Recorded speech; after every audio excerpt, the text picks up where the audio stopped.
Bawat ba nakit ka? Ako nga pulis, hindi ko ginagawa yun eh. Hindi ka ba naawa sa sarili mo? Naghahanap ka na naman ng sakit ng katawan?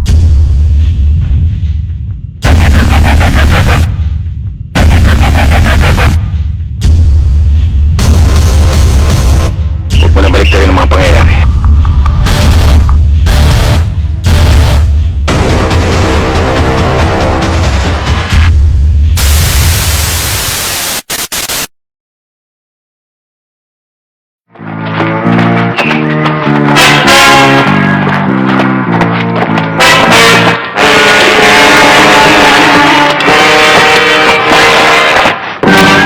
Anong kailangan mo?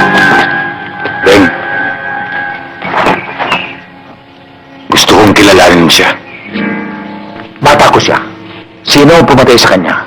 Huwag mo na balik tayo ng mga pangyayari. Kaya nga ako naparito para hindi ka magutos sa mga bata mo na patayin ako. Ang pagpatay ay hindi ko niutos kahit kanino. Ako ang gumagawa. Kung niutos ko yun, patay na kayo lahat ngayon. Kung inutos ko rin, hindi ka makakalapit dito.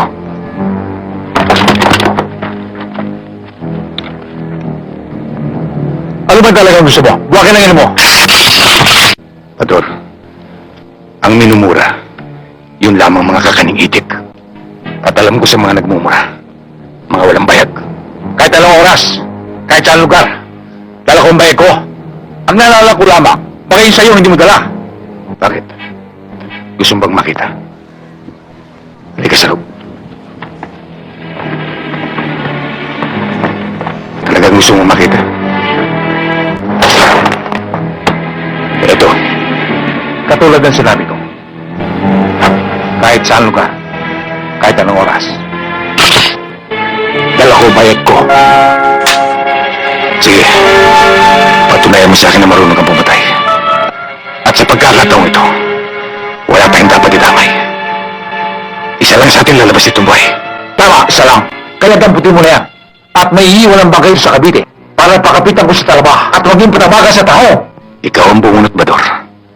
Dahil kung dito sa Cavite hindi ka marunong magsimba, sa Tondo pagsisimbahin kitang may bulak sa ilong. Damputin mo na yan para magkaroon ng silbi ang pagsusot ko ng itim.